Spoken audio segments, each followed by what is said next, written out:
Tonight's forum is a homecoming of sorts. In establishing the Peace Corps, President Kennedy recognized that while the United States could not discontinue the training of soldiers, it also needed to train young men and women to be ambassadors of peace. After graduating from college in the early 1980s, Sarah Chayes responded to President Kennedy's call, living and working as a Peace Corps volunteer in Morocco.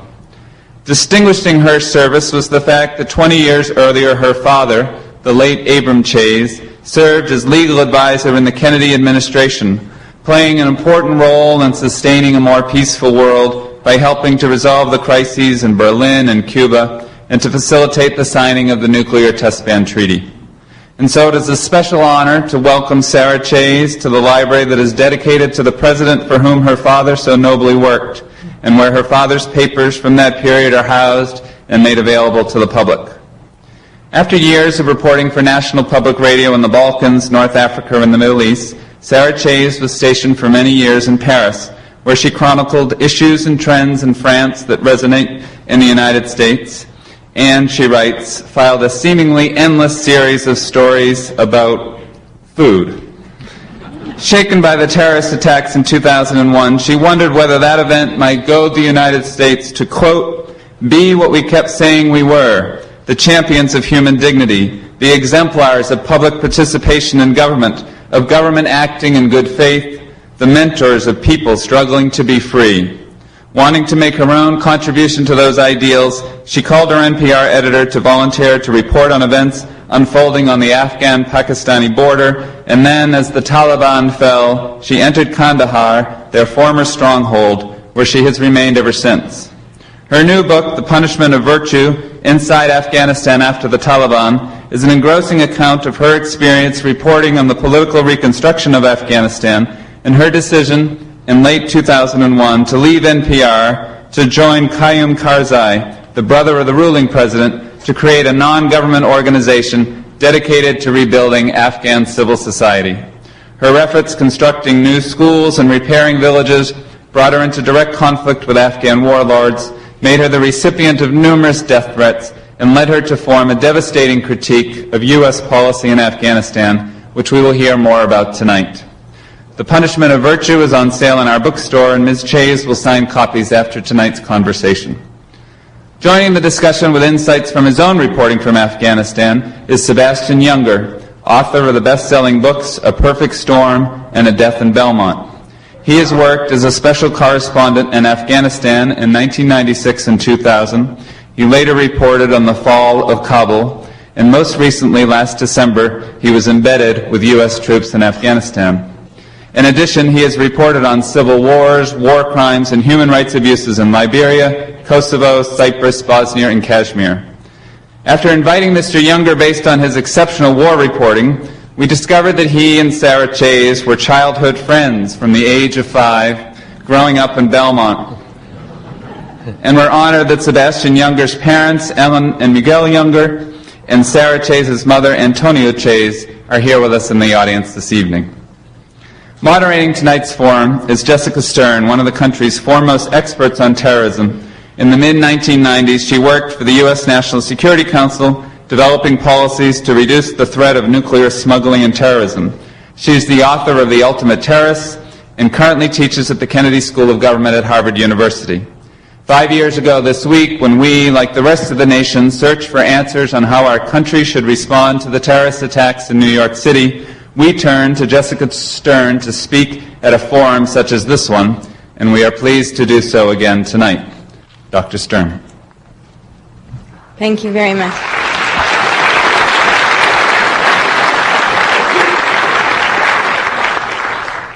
Many people here are familiar with the two extraordinary writers that we are lucky enough to hear from tonight. Most of us know Sarah Chayes' voice from her days on NPR, reporting about atrocities, often, not just food, in various parts of the world. And now she has produced an extraordinary book, The Punishment of Virtue. And while Sebastian Junger is mainly known for his best-selling books, including Fire and The Perfect Storm, he would prefer to be known as an intrepid reporter who traveled with Ahmed Shah Massoud before he was murdered in September 2001, and who continues to travel in Afghanistan. Both of them are truly extraordinary human beings. I am utterly in awe of both of you. I have to tell you that. They are probably the two people in America who know the most about Afghanistan. And the amazing thing is that they are both from Boston and that they're childhood friends. And we are so lucky that they want to come and speak to their hometown audience, including their families, both of whom I know. They both understood that September 11th changed the world in a fundamental way. In fact, they saw signs of that change even before the September 11th strikes. They were not content to sit in Paris or New York or Belmont, perhaps to their mother's dismay, and cover the story from there. Nor were either of them content to cover the unfolding story as most war correspondents do, from the safety of their hotels, with brief forays into the world they write about. Not only did Sarah Chayes go out of her hotel, she stayed out. Sarah shows us how, through a series of tragic mistakes, the U.S. government has allowed, even abetted, the return to power of the corrupt military commanders, as well as the return of the Taliban forces supported by America's ally, Pakistan. Both Sebastian and Sarah will have a lot to tell us about the role of Pakistan and also about the role of the war in Iraq in the return of the Taliban to Afghanistan. The final words of Sarah's book are, I think, words to live by, not just if you're Sarah Chayes living in Afghanistan, but for all of us who aim to do good in this world of any kind. She tells us, it doesn't really matter if there is a chance you will succeed. You have to keep trying. That's what matters. You have to try. You have to give it your all. Thank you, Sarah, for the extraordinary inspiration you provide. We look forward to hearing from both of you about your recent experiences in Afghanistan. And I want to start by asking you, Sarah, how do you know about Afghanistan? How did this happen that you are here to tell us about it? Yeah, I guess it's sort of full disclosure.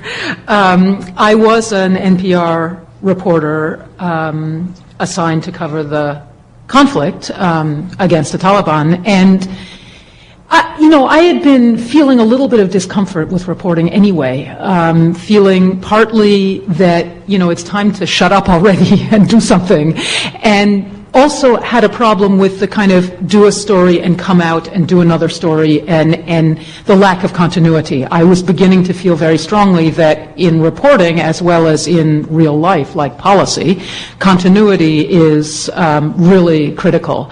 But then again, as you pointed out, the 9/11 was such a kind of earth-shattering event, and almost you could hear the plate tectonics, of history shifting.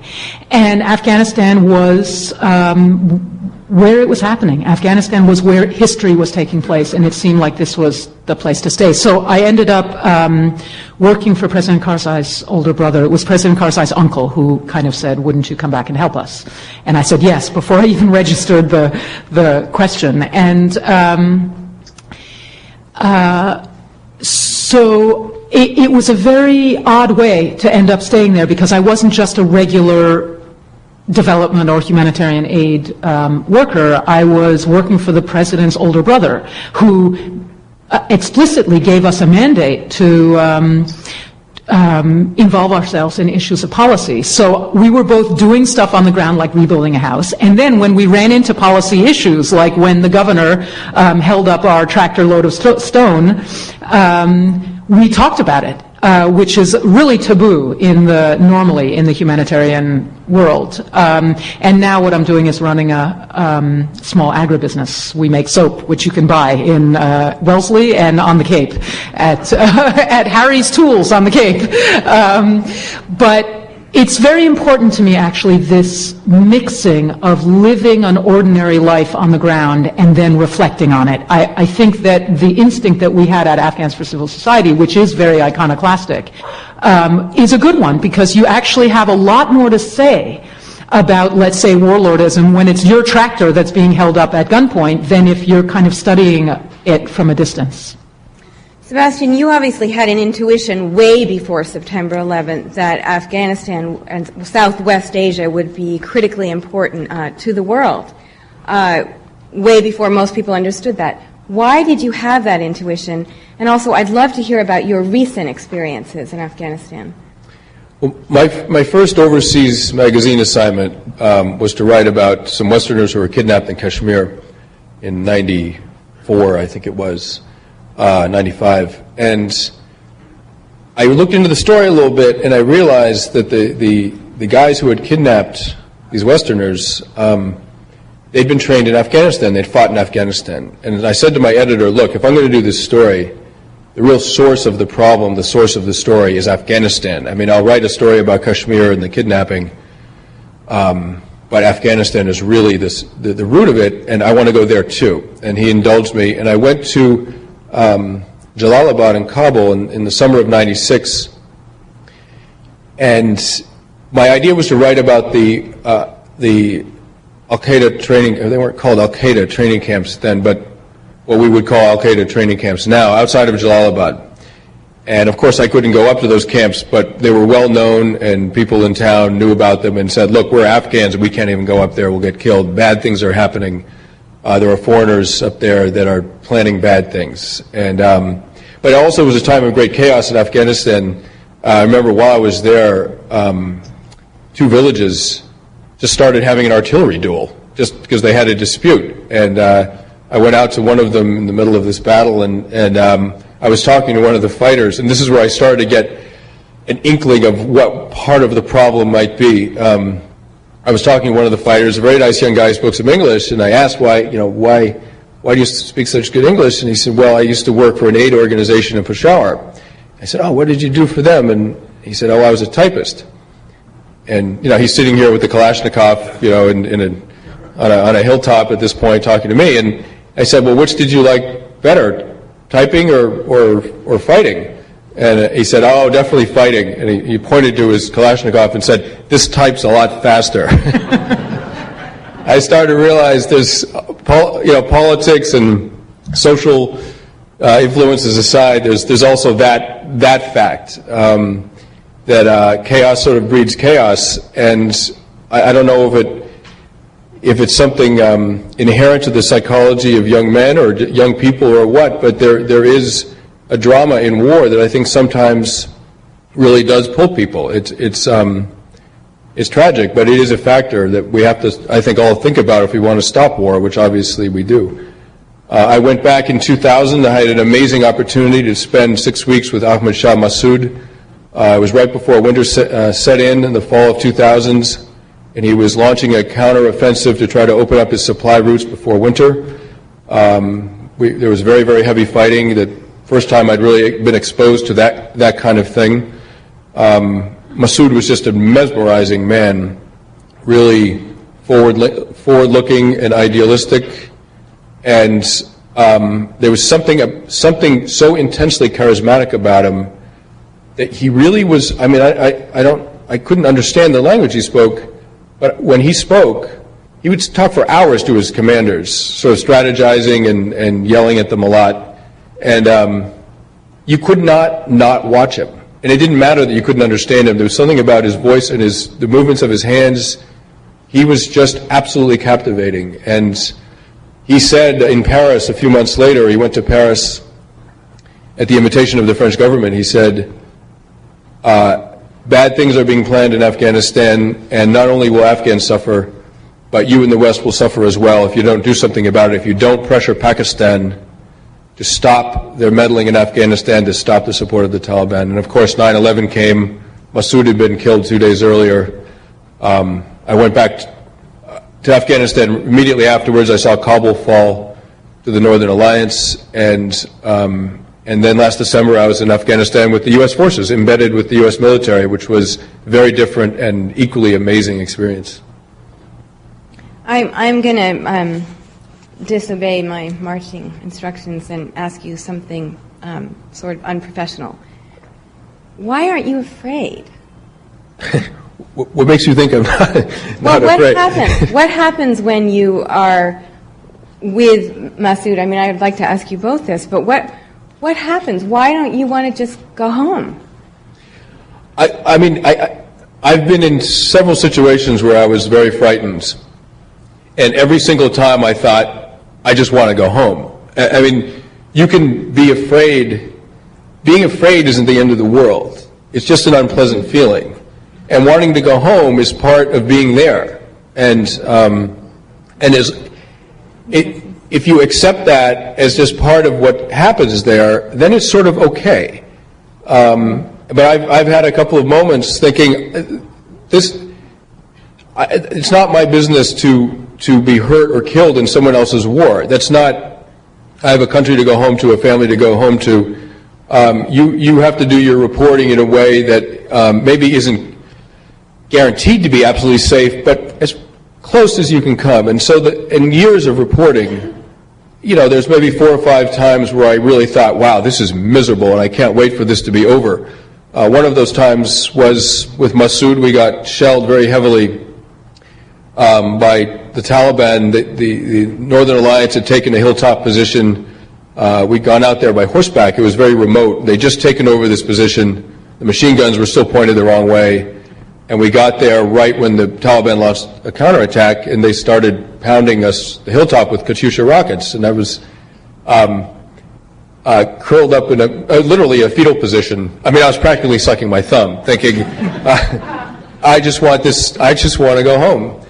And eventually one of our horses was killed, but we got off the hilltop, and it was okay, And then you now I've learned a little bit more about what front lines are and how you really want to be very, very cautious about how much you go up there and whether you really need to. Not a lot happens up there. It's very dramatic. It seems to be what war reporting is, but you don't get to see a lot. I mean, particularly if you're curled up in a trench sucking your thumb. So you just get wiser basically as you do it. I think there are several kinds of fear I could imagine feeling in these situations, and there's the fear that you'll be killed. That's one kind of fear. But there's another kind of fear that our policy has gone totally wrong and things are completely out of control. Sarah, I'm wondering what it feels like to be a person who witnesses the return of the Taliban. Yeah, and even before the return of the Taliban, actually, I keep playing with this thing, so I think I'll move my chair instead. I think I have a defective mechanism, and so I don't think that I could stay in Kandahar if I were experiencing that kind of fear regularly and over a protracted amount of time. I just don't think you can function when you're, but I've had some, I would say they're like devastating awakenings. I mean, I've spent a couple of weeks just stunned when I started coming in disillusionment, not only at U.S. errors, which I pretty much saw from day one and was tracking, but I at least assumed that the Afghan government had it right, and that basically the U.S. was what was obstructing the Afghan government from doing what it needed to do, which was largely the case and continued to be.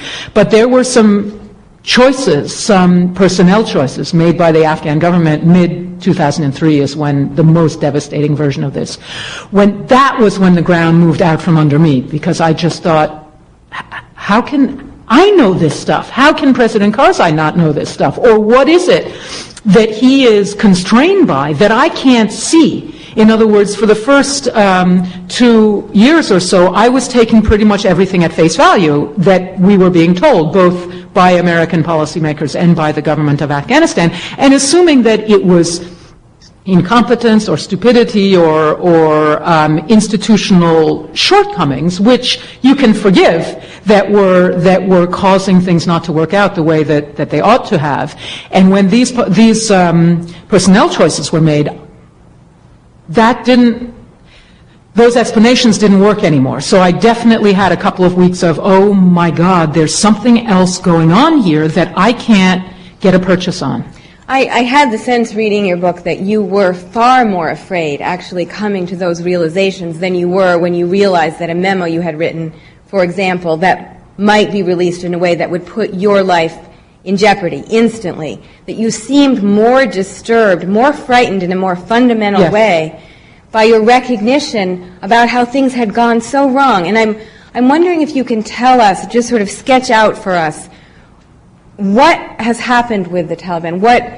Give us a kind of quick summary of the role of the Taliban.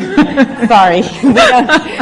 Well, I might do the inside, and maybe you can do the outside. But basically, I think there's a two-pronged problem. One has its origin on the outside, and Sebastian knows a lot more about the inner workings of that, I think, than I do. But on the inside, I show up in Kandahar, which is the Taliban stronghold, 2 days after the fall of the Taliban, and although there weren't people jumping up and down and getting online to shave their beards and things like that, everybody was thrilled. I mean, it was overwhelming how overjoyed people were at this new chapter in their history that was opening. There was such a leap of faith, and I was blown away to see that Afghans still had any faith after 3 revolutions in 25 years,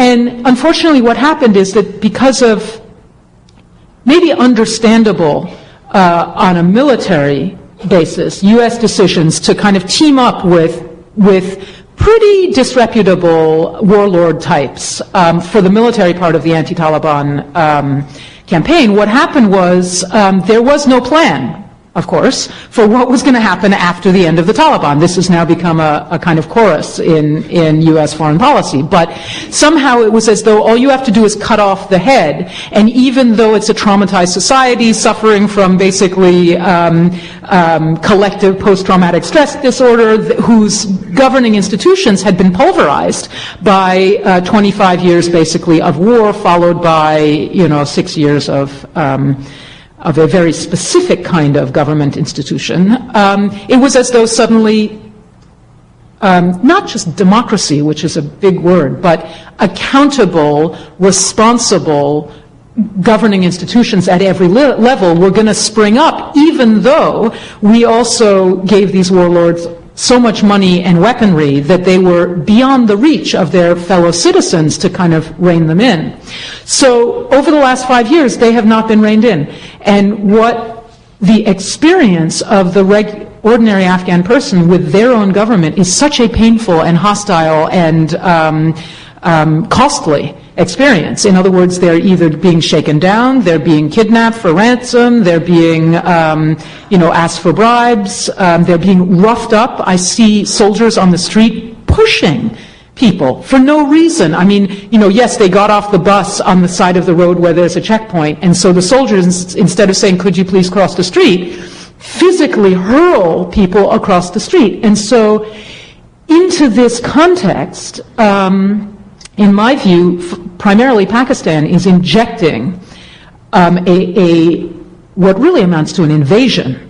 And unfortunately, when people are suffering at the hands of their own government, they're not likely to, it's kind of 6 of one, half dozen of the other. And so what I've been observing since late 2002 has been kind of spikes in violence, like from your perspective. There will be a little spike and then a lull. And then the next spike goes up a little higher, and then the lull, and it's been going like that. And it's only since this spring that the spike has really been high enough for it to really start to capture the attention of the American public, partly because it's been overshadowed by Iraq. But this is not sudden. This has been happening steadily, if in this kind of a jagged fashion, since the end of 2002. And the reason is, if I'm being shaken down by government soldiers, and then Taliban show up at night with guns and say, "Could you please give us, a meal we're 10 people? Could you give us a meal?" People are going to cough up the money, the food. They're trying to navigate between two forces that they feel are equally hostile to their interests. Sebastian, I think you recognized already in the mid-'90s how the Pakistani jihadi groups are and the ISI and parts of the Pakistani government across the board have had a keen interest in supporting the Taliban, and that they have also a keen interest in a certain amount of chaos in Afghanistan so that something they could take advantage of. Can you tell us something about that? I mean, you're one of the first Americans, I think, to recognize that danger. Well, thank you. I mean, I'm not sure that's quite true. Okay. I think it is true. Pakistan is doing, I think, what many powerful countries do. They want to control the politics of their neighboring countries. And they try to put in place sympathetic governments, and if it's not a sympathetic government, they try to sow chaos so that they can put one in. I mean, it's sort of, foreign policy 101 in some ways, I guess. So, in a way, I sort of feel like, well, you sort of can't blame them. I mean, it's not like the U.S. hasn't done that all over Central and South America. It's the same thing, and maybe it's misguided maybe in the same ways. Because I'm a citizen of this country, and because we're so incredibly powerful, I feel like, okay, Pakistan's going to try to do what it's going to try to do for its own interests. I mean, that's just a given. But what do we then do? And I mean, actually, I think Sarah can speak to this much more eloquently than I can. But we, the United States, as far as I can see, completely overlook the double game that Pakistan seems to be playing. On the one hand, being a sort of friend of America in the war on terror, and the other hand, the most benign thing they do is turn a blind eye to the Taliban.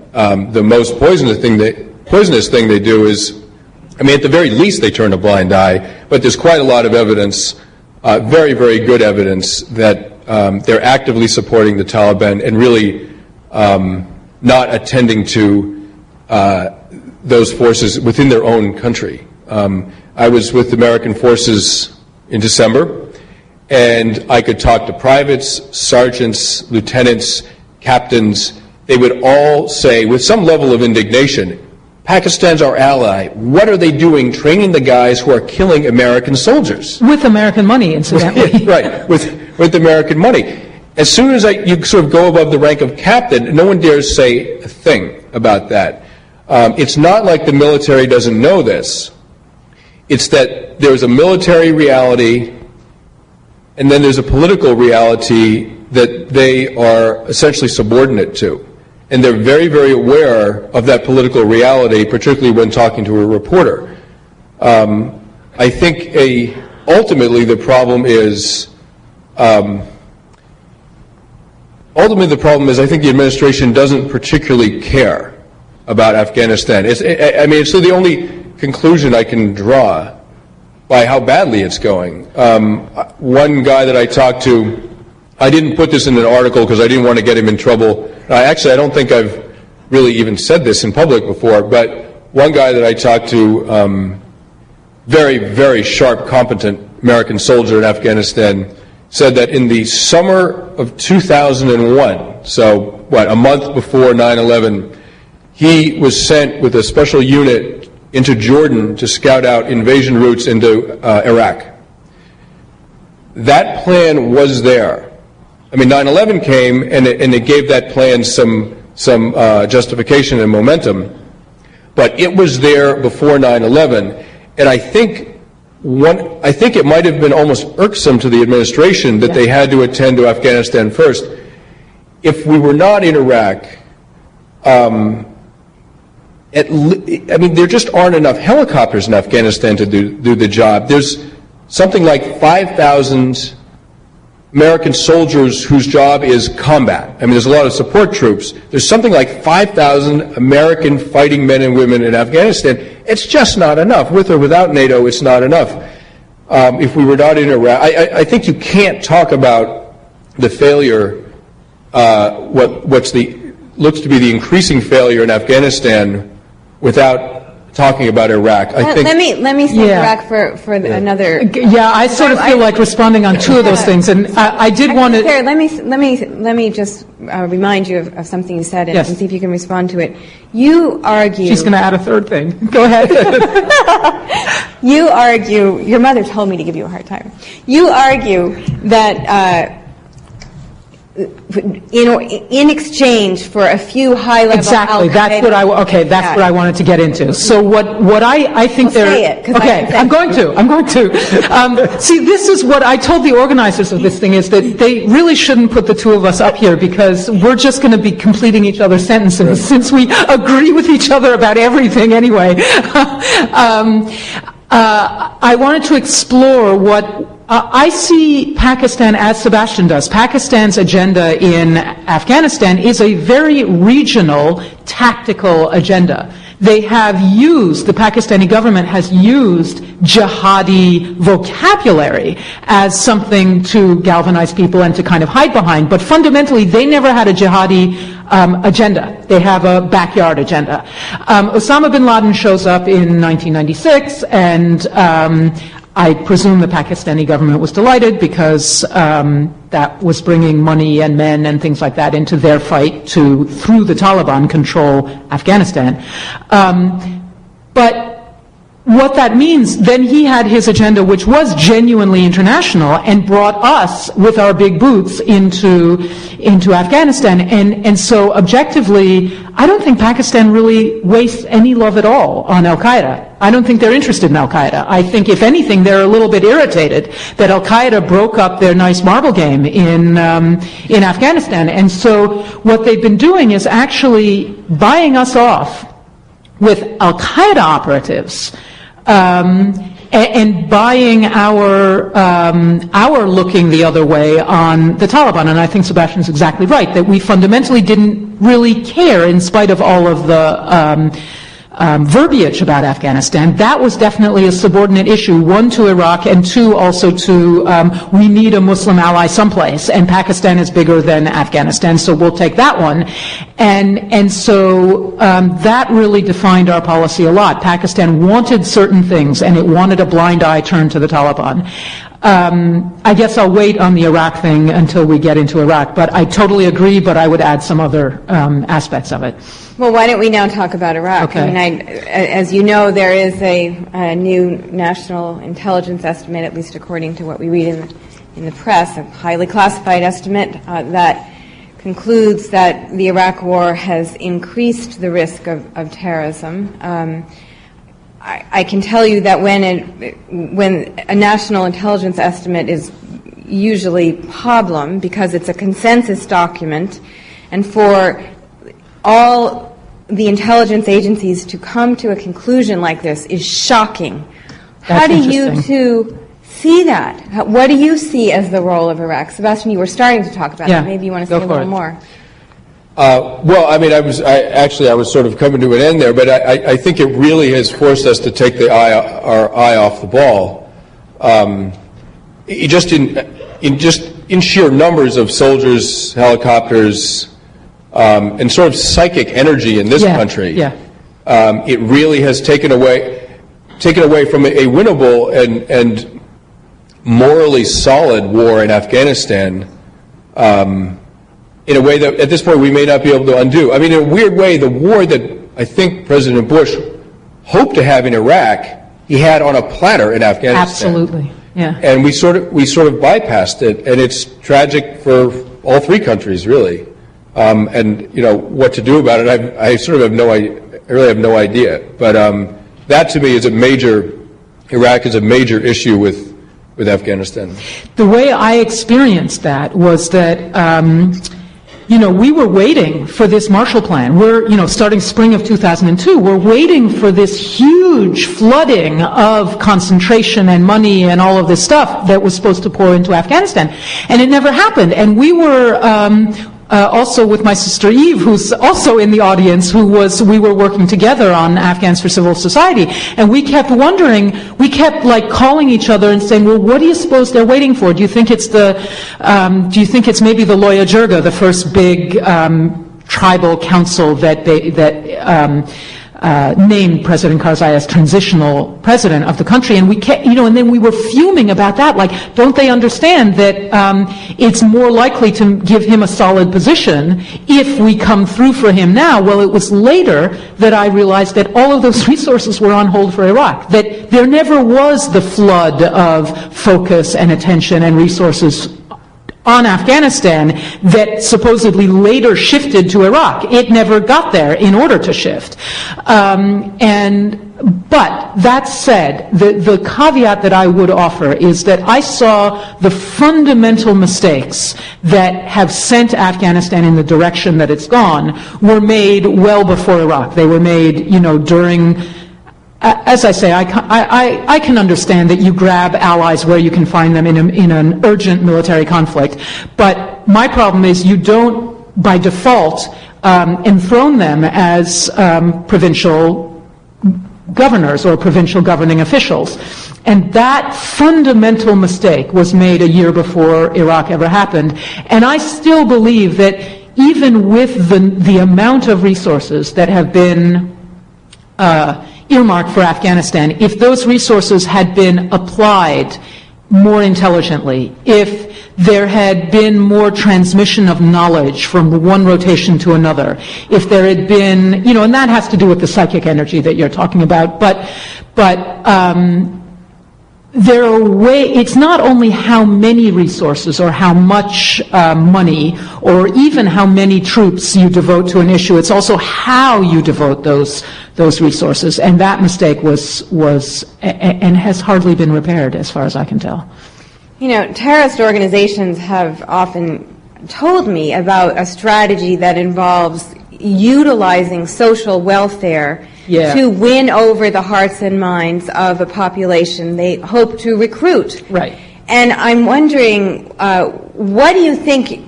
We see that now with Hezbollah. Hezbollah is now doing very, very well with this strategy that they have perfected over many years.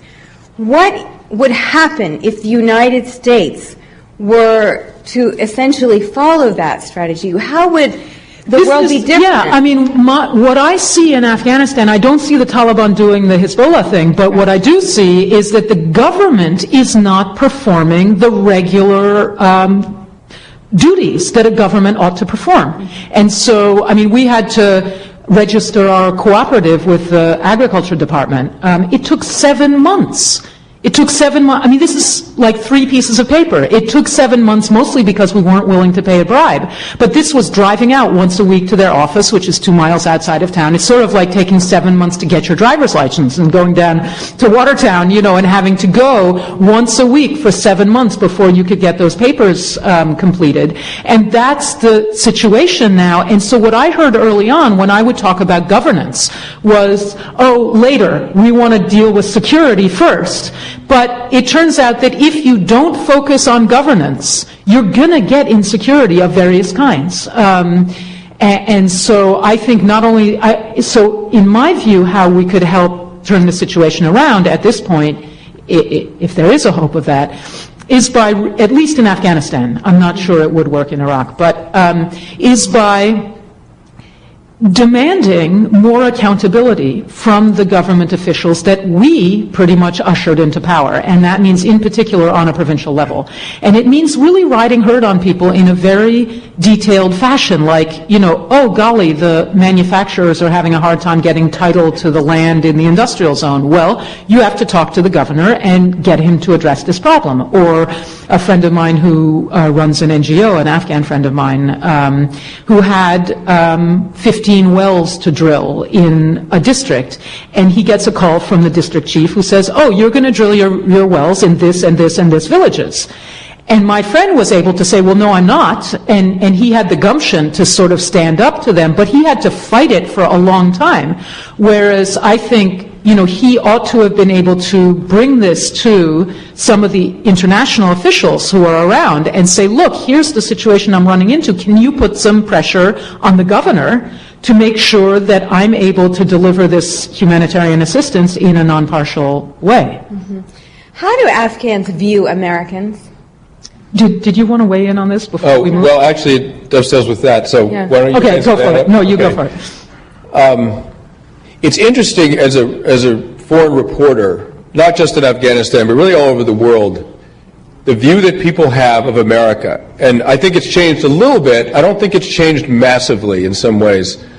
I was in Liberia a few years ago during the Civil War, and there was an American warship offshore. and rebels were besieging the city, and mortar shells were raining down and killing people. And people would come up to me. I was one of the only Americans there at that moment, and they would come up to me and say, America's going to do something, right? Please tell your president we're suffering. Just 5 Marines would stop this civil war. I mean, literally, I think it probably would have taken 5 Marines. And I realize, and I've seen this in Kosovo and Bosnia and Afghanistan, I've seen it everywhere. The way people see this country is basically, if all else fails, the United States will take care of us all. There's some idea in there of us being infinitely powerful and basically benevolent.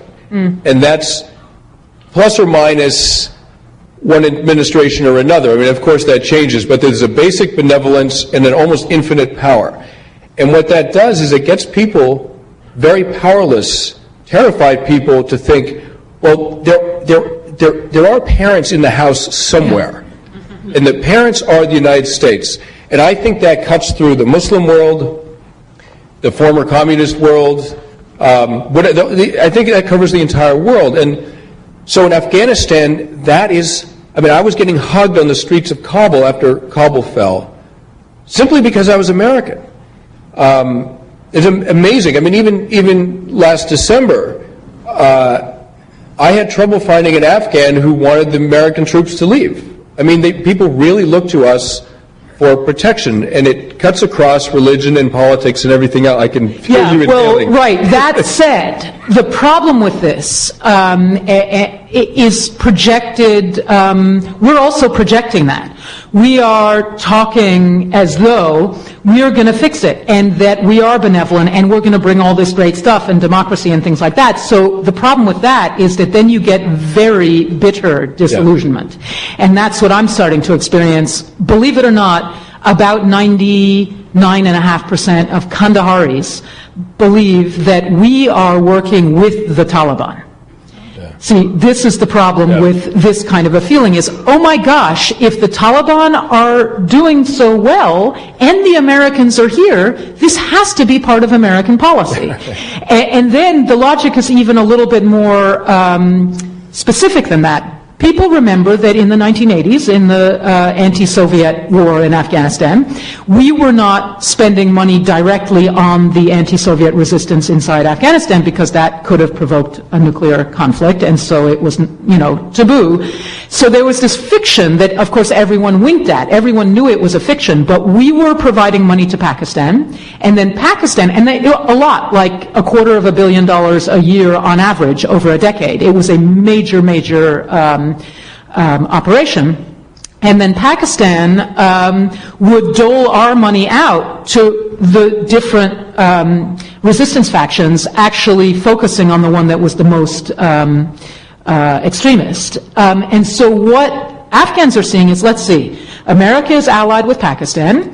In 2003, the United States gave $3 billion over a 5-year period to the Pakistani government, and Pakistan is ginning up the Taliban movement, so that must be American policy. So where I'm getting people irritated with America, it's one of the huge ironies of this whole situation, is that they're not angry at us because of our, Judeo-Christian civilization or our democratic values or anything like that. They're angry at us because we're supporting an extremist Islam, in their view, an extremist Islamist movement.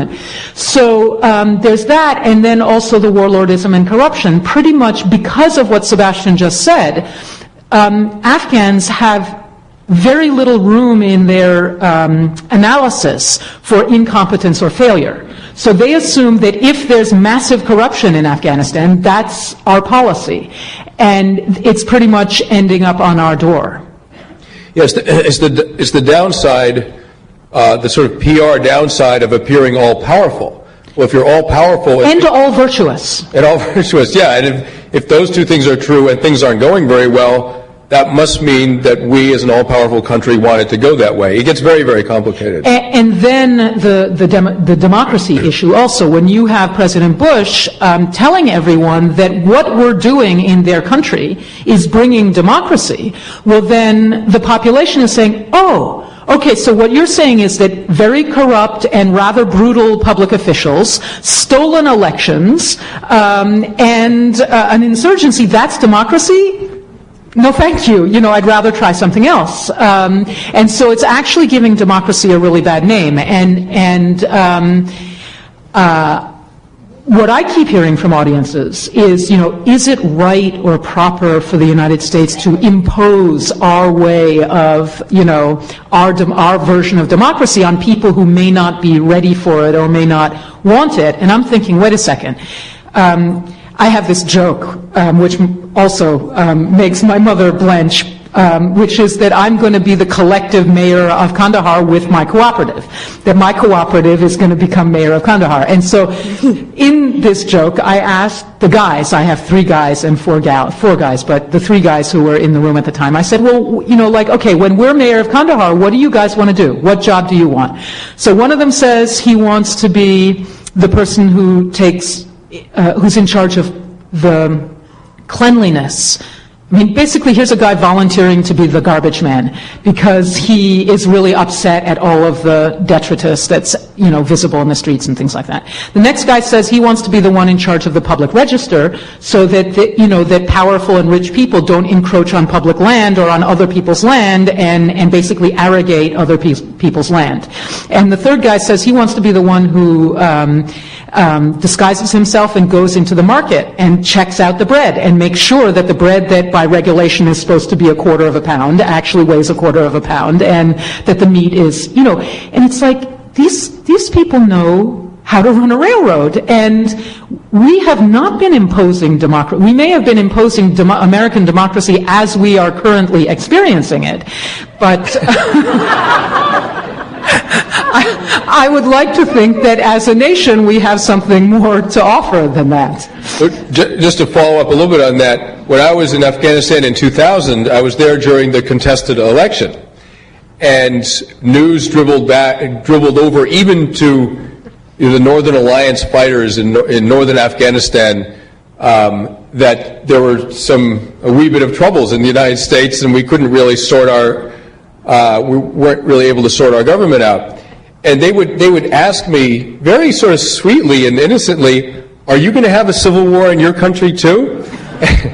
And I realized that their idea of a democracy includes the possibility of armed civil war, and that I think we have to sort of realize that when we negotiate a political solution in Afghanistan, their idea of what's possible socially, politically, militarily is almost limitlessly horrifying. But what that also means is that people are very terrified. I mean, yeah. we can live through, as a nation, periods of very, very painful conflict within our body politic without the fear that it will lead to either arbitrary or not ideologically, but basically, if your team loses the election here, you don't have to be afraid to say that you are on that team for fear that the person you're speaking to is going to shoot you. Whereas in Afghanistan, you won't get anybody telling you what they really think until they've figured out where you're coming from. They need to know that they're safe to express themselves, and that means that fear is one of the most pervasive emotions in Afghanistan that needs to be taken account of. Yeah, imagine the terror that Kent State, the massacre at Kent State in this country would have triggered in a much less stable country. Imagine the fear in sort of politically left-wing people in this country, left-wing students in this country after that massacre. Imagine the fear they would have had if it was a country where they didn't ultimately believe in the force of law. It's terrifying. Yeah, and imagine even today, I was in Denver, which is a city that I adore, a few days ago, and what really stunned me, in the Midwest, I was in Omaha and Denver. The two people I stayed with, good friends of mine in Denver, both live in these legendary gated communities, which I have never experienced before. But here I am in Denver, Colorado, and people feel like they have to live behind these massive gates with guards that, open the gate. And I'm saying, wait a second, I live in Kandahar, Afghanistan, and I don't have a gate. And so think of how frightened we are now.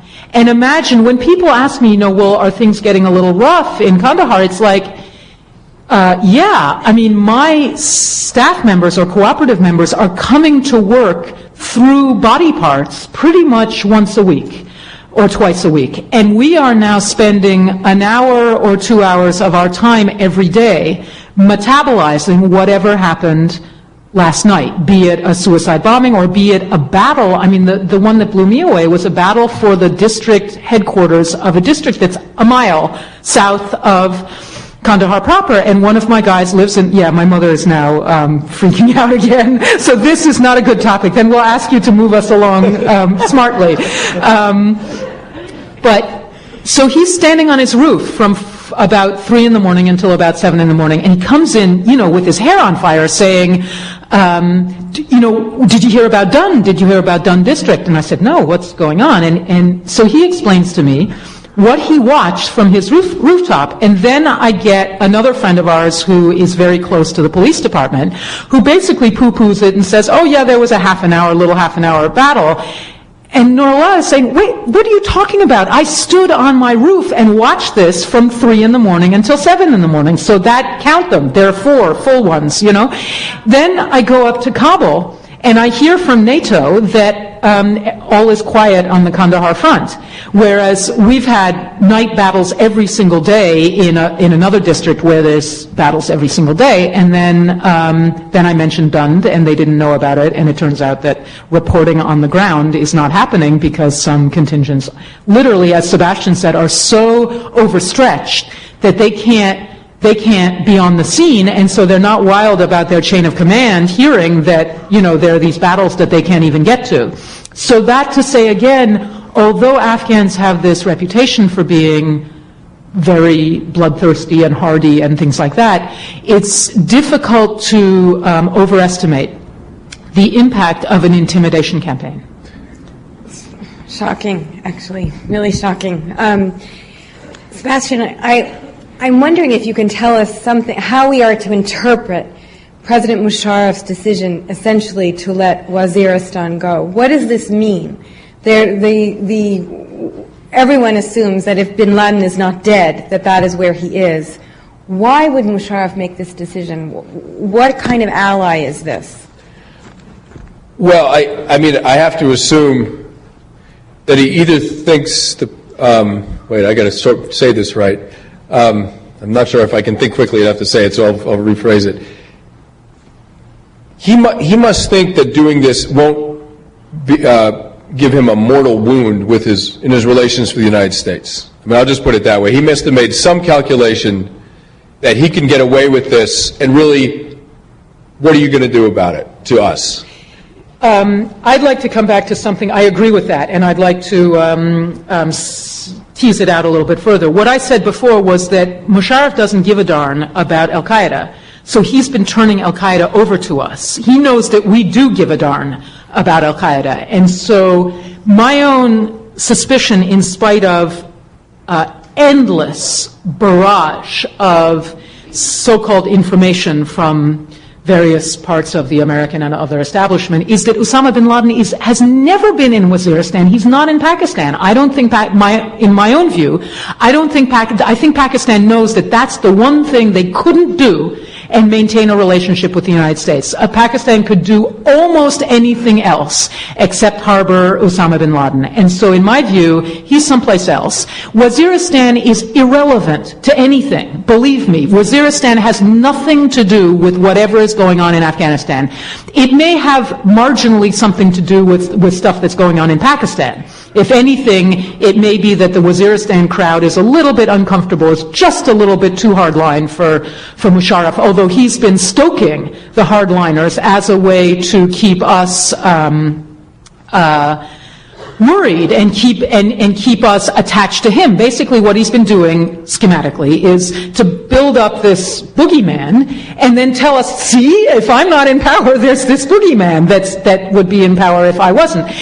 I think all of that is red herring. All of it is cinema. The people who have any meaning for what's going on in Afghanistan are not in Waziristan. They're not in caves. They're not on mountain tracks. They're in the town of Quetta, which is the capital of Baluchistan province. A lot of them are driving around with cars that were provided by the Pakistani Military Intelligence Agency. All of this was smoke and mirrors for our benefit. And so in my view, it's a way, but he was losing a few soldiers up there and stuff like that, so he'd rather stop fighting in Waziristan, so now, which he was only doing anyway for our benefit. So, okay, this agreement allows him to let go of that and not do it anymore. Well, of course, he is a major target for Al-Qaeda, so it isn't, I think it isn't Al-Qaeda? Be specific. Absolutely. Is it Al-Qaeda or is it? Zawahiri, absolutely. Regularly talking about how talking about him. But what is he doing? I mean, I think that you have to be really careful. Targeted. I think by his own person. Well, tell me, what am I getting wrong Here's here? what I think. Yeah. But you wanted to say something. Oh, no, go ahead. Okay. What I think is, I don't quite think that he set these assassination attempts up, but what I think is that he is blowing smoke into this boogeyman, and sometimes the boogeyman gets a little bit out of control. I'm not surprised that Zawahiri at this point might be irritated at Musharraf because he has turned over some Al-Qaeda people. Mm-hmm. So I think there is, in effect, this is what I've been saying, is that there is a dislike between the Pakistani government and Al-Qaeda. So I shouldn't have actually challenged you on that. That's what I've been maintaining all evening, is I think Pakistan loses no love on Al-Qaeda, and Al-Qaeda probably returns the favor. So that's fine. But Waziristan, I don't think there are Al-Qaeda people in Waziristan. I think if there were, he would have turned them over. Look at where was Khalid Sheikh Mohammed? He was in Lahore, right? Or Karachi. In Karachi.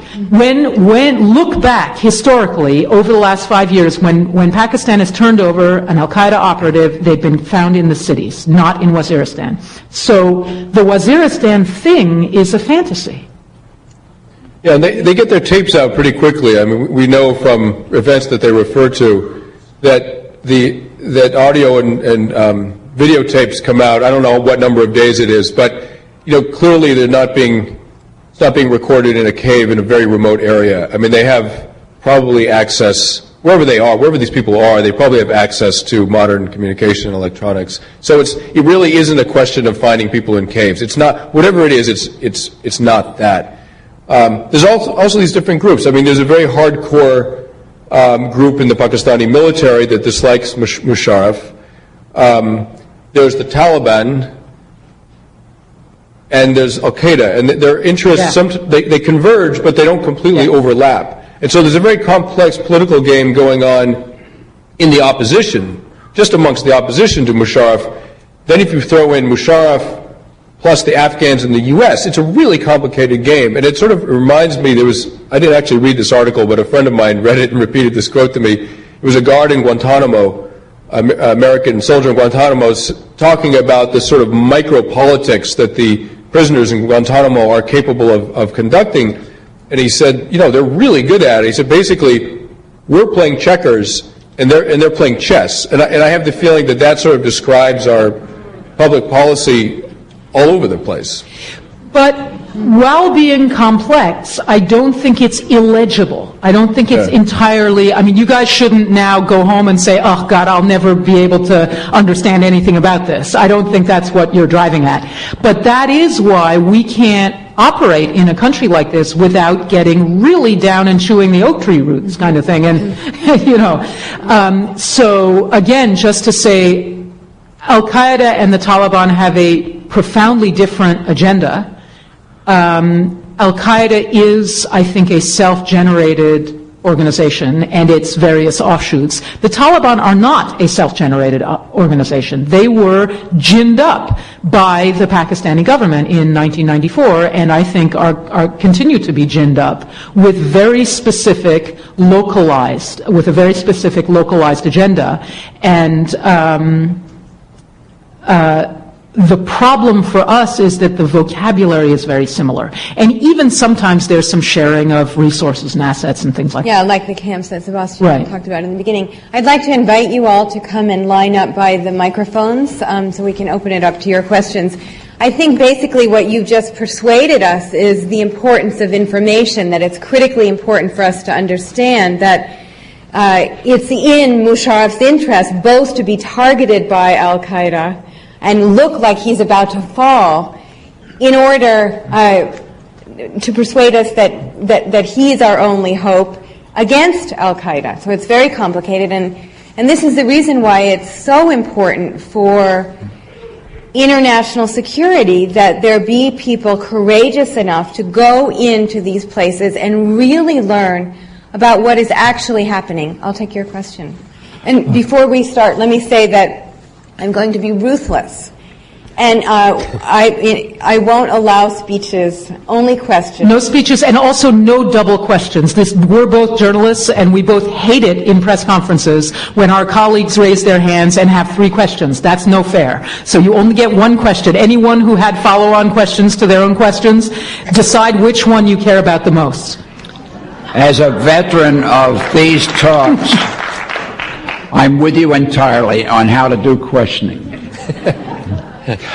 What wasn't said here, and perhaps is not significant, is what is the impact in Afghanistan on the administering, the governing, and the politics of the opium situation and the apparent failure of the efforts to eradicate it and the great growth of it in the last 12 months. I'll see if I can do it.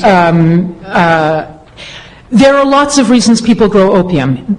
It's not just that opium is worth more than watermelon. There are structural reasons you grow opium, like I don't have a son. If I had a son, it would cost me $5,000 to $10,000 to marry him off. Because it's a bride price society. So that means I need to take out a loan. That's a heck of a lot of money for, an Afghan farmer who lives in a adobe house. So there are no banks. So Sebastian is my local opium trafficker, of course. So I borrow $5,000 from him, and what he says is I have to pay it back in opium at half the market value. That amounts to a 100% interest loan.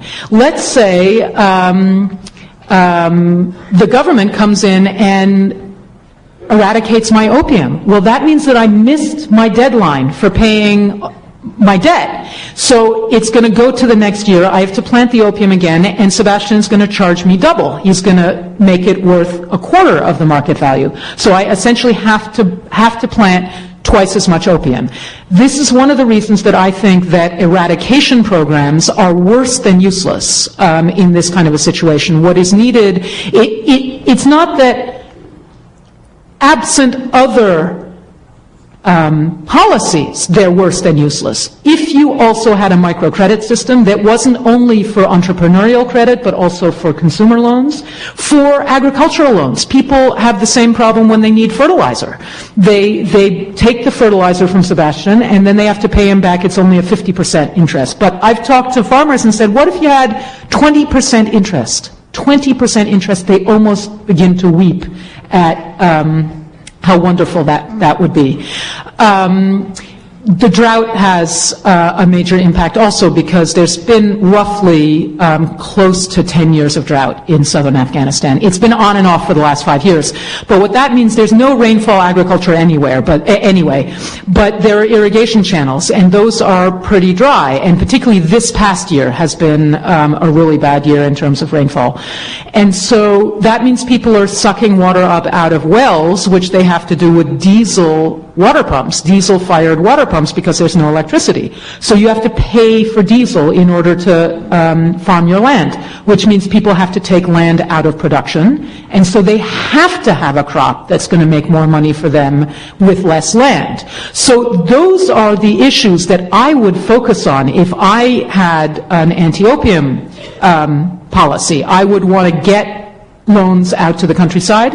I would provide solar-powered water pumps to every village or something like that, or you get a deal going where you can sign a contract with a village that they get a solar-powered water pump if they don't grow opium, and you take it away from them if they do, and things like that. Then I would focus the crackdown on Sebastian, on the trafficker, which is not happening. So you have major drug traffickers who are waltzing around town, and everyone knows who they are, and no one goes near them. And the way it's impacting the government is that basically government officials, particularly on the local and regional level, want to get a piece of the action. They don't particularly want to buy opium. That's a little bit complicated and risky. But what they can do is they can appoint, let's say, the policemen who are going to be stationed along a certain road. And so then they can collect from their cronies who are opium traffickers, they can collect a safe conduct fee. And so that means that you start having public officials appointed according to whether or not they're willing to let opium shipments pass through. So that really is the kind of mafiaization, as it were. I mean, it's starting to infect the governing structure. Why don't we take the question here? Could you both talk about Hamid Karzai, his history and role in this chess game, and particularly what you'd like to see him do differently? Wow. I met Hamid Karzai in 2000, actually. Masood had called a conference. I mean, it took place on lawn chairs in a field.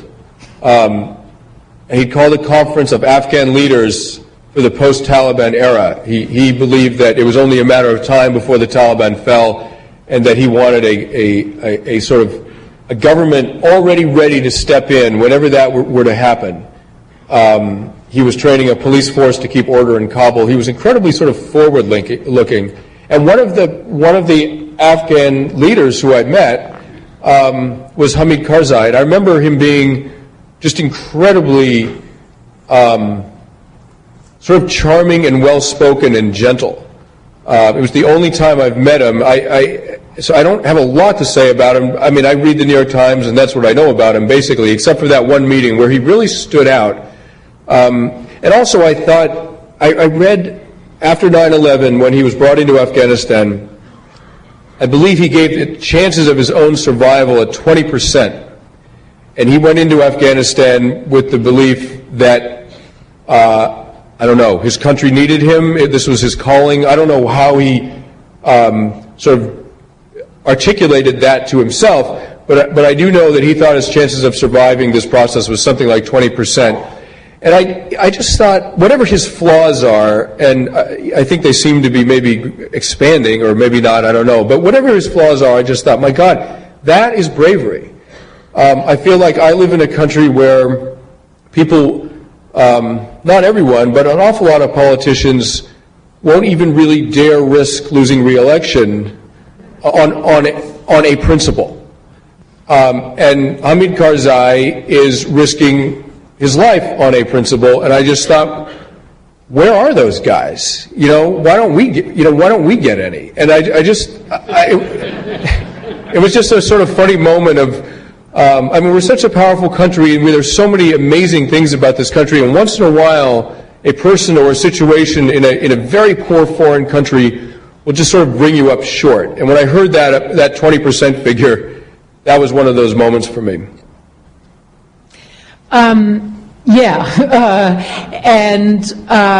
also remember how he inspired the people of southern Afghanistan, which again was the Taliban heartland, and what he was making steady broadcasts, basically interviews with the BBC Pashto service.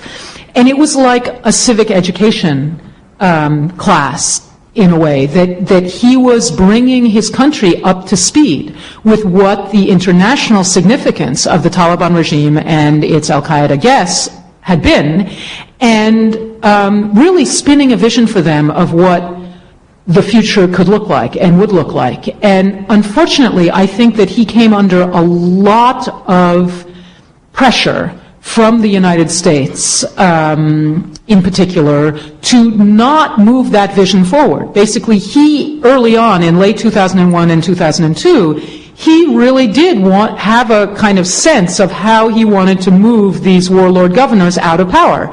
Afghans read your gestures, not your words. I mean, they read body language. And we were sort of telling him, whatever you say, Mr. Karzai, but at the same time we were arming, equipping, uniforming the governors, the various governors' militias. So even if he had removed, let's say, the governor of Kandahar from power, the U.S. Army was still employing all of his retainers as their kind of proxies. So unfortunately, I think the kind of gentleness of President Karzai has also been a flaw. I mean, it's what made the Afghans love him. He was the only guy who didn't have blood up to the elbows in 2001. But it's made him tend to want to buy his enemies. So he's ended up spending a lot of time conciliating people whom the Afghan population doesn't want him to conciliate. So he's in effect surrendering power to people that the Afghan population was looking to him for protection against. And I think that's been his signal failing. Yes. When a man on the street meets another man on the street, two strangers, or an American soldier meets a man on the street, how do they distinguish between an Afghani civilian, a member of the Taliban, member of Al-Qaeda, and are there a lot of overlaps between those different groups? When I was with American soldiers in Zabul province, the rule was if you were carrying a weapon or a radio, you were shot. I mean, you were considered an enemy combatant and engaged with firepower. It was very, very simple. And so the American soldiers would tell the guys in the villages, look, just do not carry weapons or a radio, and we will not hurt you. And that's for the man on the ground, the American soldier on the ground. I mean, obviously, planes drop bombs places they shouldn't and kill innocent people. But I'm talking about how the American soldiers dealt with that ambiguity on the ground. I mean, the Afghans would sort of scramble up into the hillsides looking for firewood, and they were very, very scared that they would look like Taliban. And Captain McGarry of the unit that I was with, I remember him saying, listen, as long as you're not carrying anything, you're fine. But it's a tricky thing, particularly because the Taliban, what they started to do was hide their weapons up in the rocks in the hillside, so they would walk out to their sort of sniping positions. In fact, we got ambushed at one point by these guys. They would walk out to their positions empty-handed, pick up a gun, shoot off a couple of clips, hide the gun, and then walk away. And it was very, very hard for the U.S. military to react in time to sort of counter that threat. That's pretty much how Afghans actually distinguish. But there is some overlap in how people feel, particularly women. Women are a lot more cut and dried and have a lot less anxiety about these distinctions than men do, actually. So that, for example, in one of these situations where civilians were killed, it was in the spring, it was the first major one of this round of fighting in the South. And what had happened was there was an open firefight, and it was a kind of hot pursuit situation, and Taliban ran into a village which had been feeding them. Basically, the deal was there was a village, and the Taliban were staying in the madrasa, which was a little bit away from the houses. Troops knew that most of the villages had been evacuated during this period because the Taliban had actually gone around. This is just outside of Kandahar. The Taliban had gone around, knocked on doors, and told people, look, we're going to be fighting soon, so you should leave. Now, it was interesting because they said it once, and the people said, ooh, our opium is in the field. Couldn't you just wait a little while, 2-3 weeks? And they did. They said, fine. So they waited 3 weeks, and then they went back around and knocked on the doors, and most of the people left. And then what happened was in this one village, it's a place where my cooperative, Argand, has planted roses with local farmers. So we knew we knew what the feeling was in this village. And people were playing two ends against the middle, but the Taliban were in this firefight, and then they went into the village, and the village got not bombed, but basically strafed from close support aircraft, and about 30 people were killed. The women in my cooperative, the next morning, we didn't know this happened at night. Early the next morning, one of the women in my cooperative's husband was very ill, and she asked to go to the hospital. I said, of course. Two of them went, and they came back with steam coming out of their ears, and they said the place was packed with them with their turbans out, their turbans out to here, and they were in the corridors, and I wanted to spit on them. What do they think? They're giving food to these Taliban, how dare they then come down and use the government hospital. They said they're leaving letters around telling us to separate from the government, but as soon as they get injured, they come and run and use our hospital. And I found the women very fierce about this, but that's where I find the overlap is very difficult to tease apart, is where you have civilian villagers who are not actually ambushing U.S. forces, but are providing the kind of logistical support that any insurgency needs. But to some degree, they're so exasperated with the government that, as I said earlier, it's 6 of one, half dozen of the other.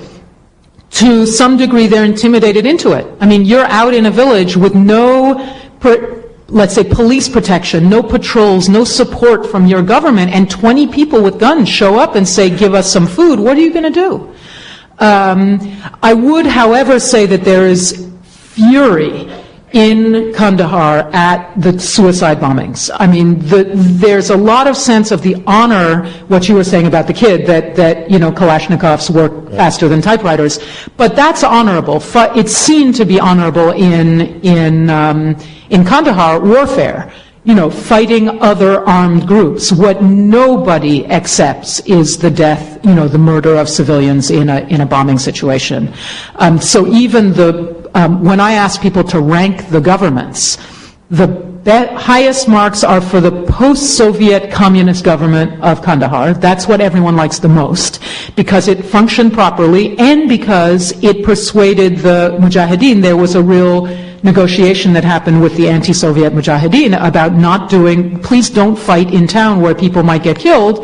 You can come to town anytime you want for whatever you want. And the population liked that a lot. The next down is the Taliban. The next down is us. And the worst is the civil war of the early 90s.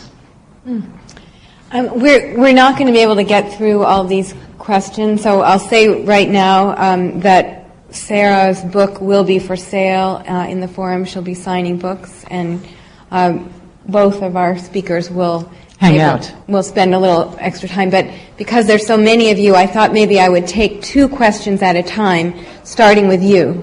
Well, I want to thank you, the panel, for taking the time to come here and dress what you learn up there, risking your life and teaching the American people and people who live in this country, like myself. It's very important. I didn't mean for anybody to leave. I'm sorry. What you learn from there. Also, I want to ask you, thank you once again, and ask you what is going to take for this war to be over, in your own opinion. Is Bin Laden the bad guy to take, or what is it going to take for this war to end? Please. And your question? Well, shortly after 9/11, the Bin Ladens were moved out of the country en masse.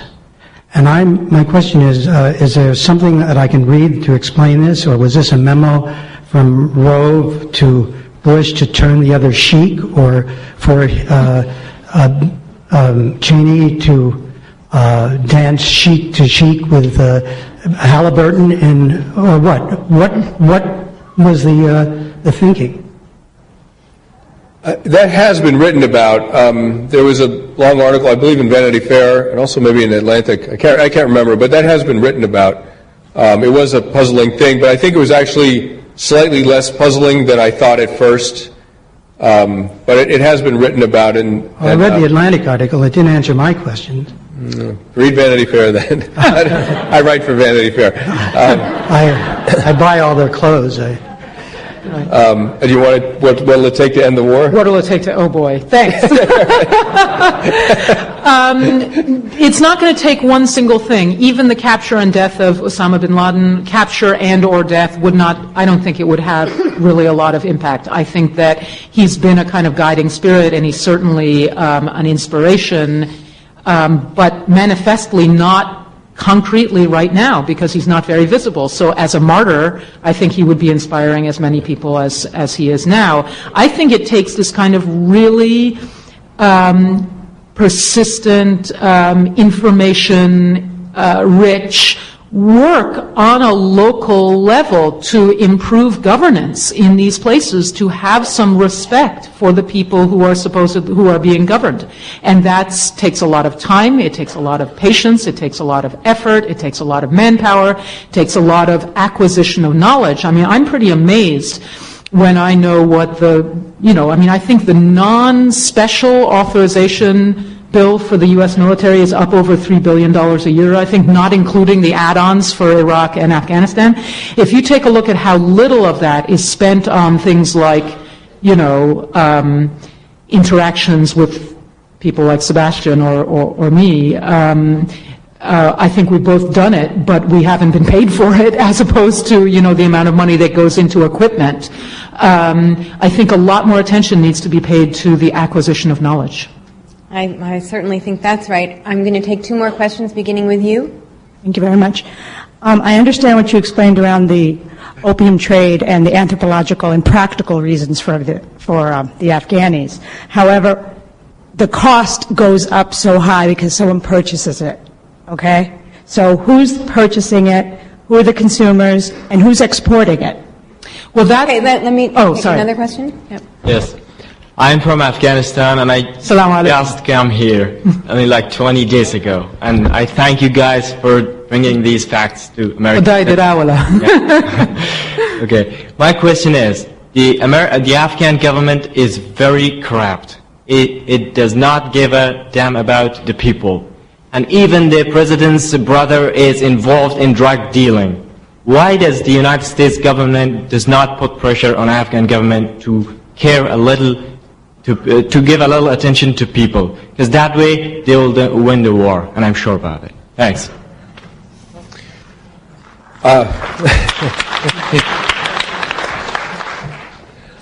I think to some degree, I'll turn this over to Sarah too. I think she knows more, but to some degree, I'd go back to what I said before. I don't think the administration really cares that much about what actually happens in Afghanistan. I think they want the appearance of caring, and not much beyond that. And so, on top of that, they're so overwhelmed with Iraq. I mean, Iraq is such a monstrous and complicated and apparently unsolvable problem. I think they're just. I think the administration is just overloaded with just that situation. The corruption in the Afghan government, it's like the very bottom of the list of concerns that we have right now, and at least that the administration has. It's really a shame.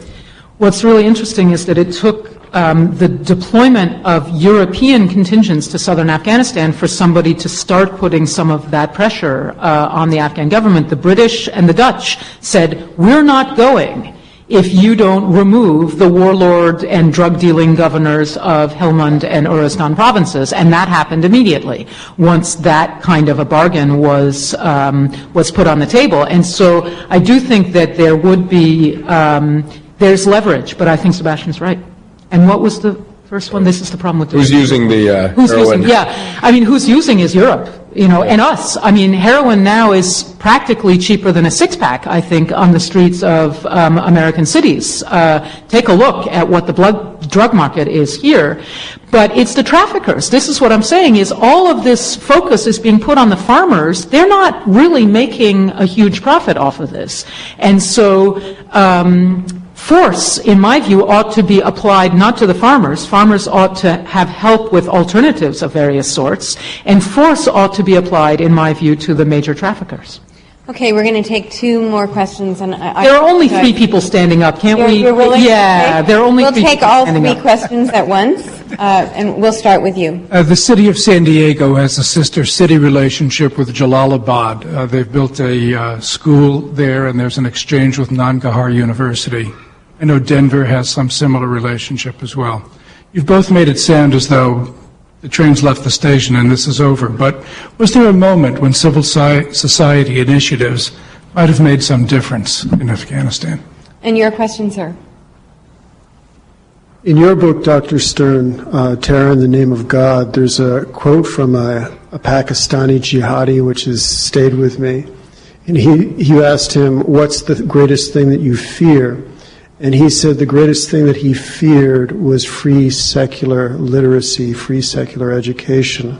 I'm wondering if our civil society, not our government, but our civil society can do an open source, all media, local language, free secular literacy push, if flooding the zone with such a thing around the world will do something to stop all of this. Thank you. Yeah, and your question.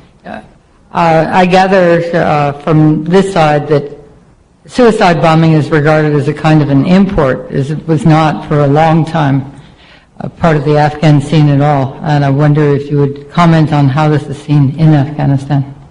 I think I did. Just to be very quick on that one, it's reviled. Nobody likes it.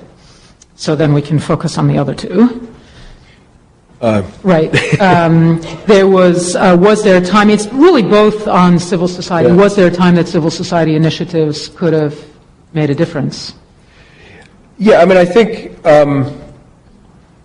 they would have, but also they can't function in a really violent situation. So the sort of civil changes that you need, they sort of have to go hand in hand with some basic security. And it's great to teach literacy.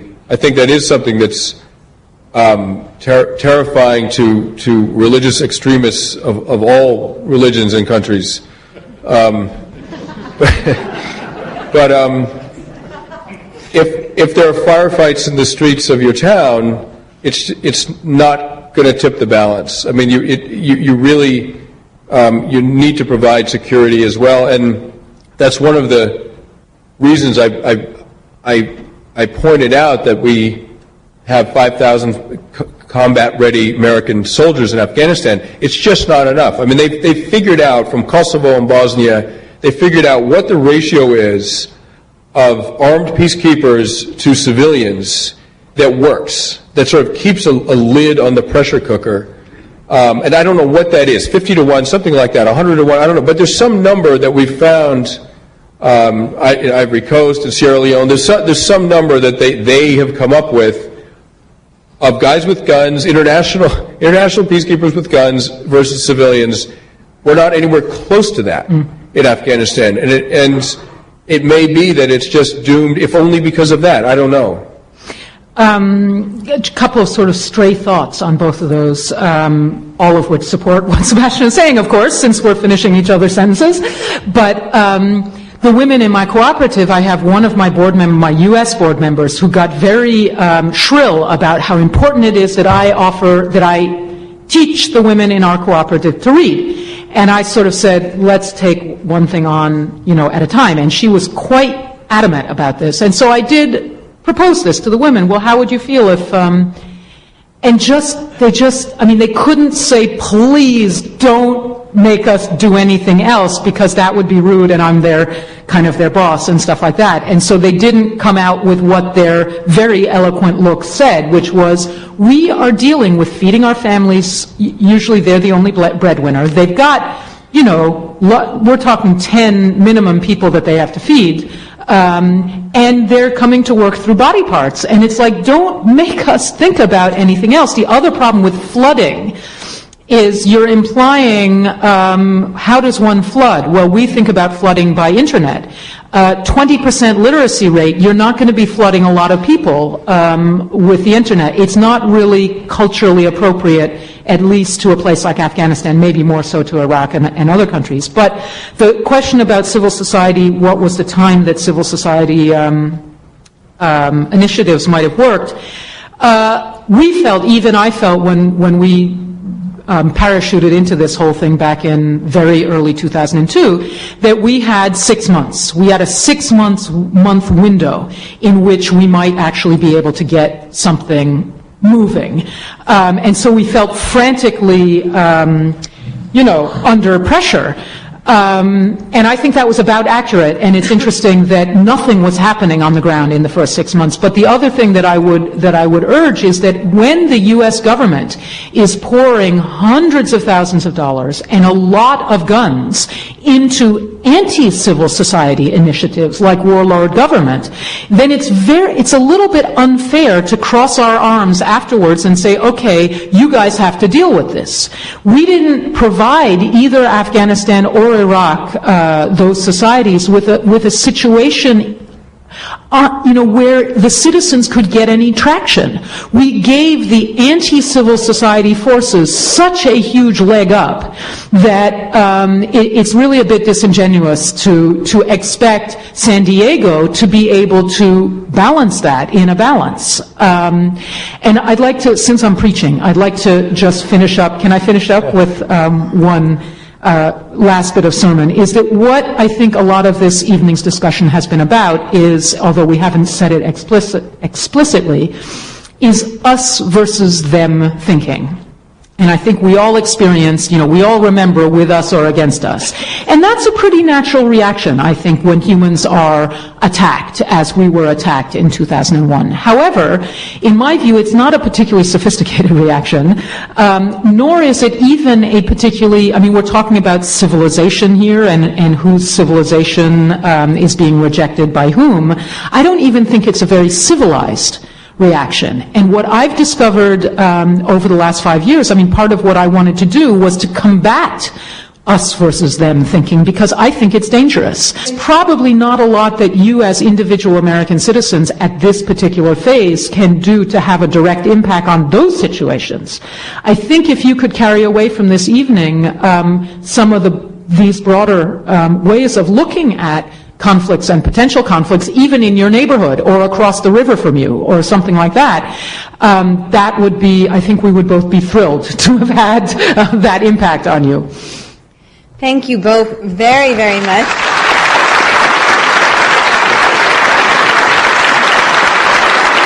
Thank you. Yeah, thanks for coming out. I think that I speak for all of us when I say that we in Boston are so proud that you are from Boston. You are, listening to you, I feel you're really soldiers for truth, and I want to thank you from the bottom of my heart for the work that you do. Thank you very much.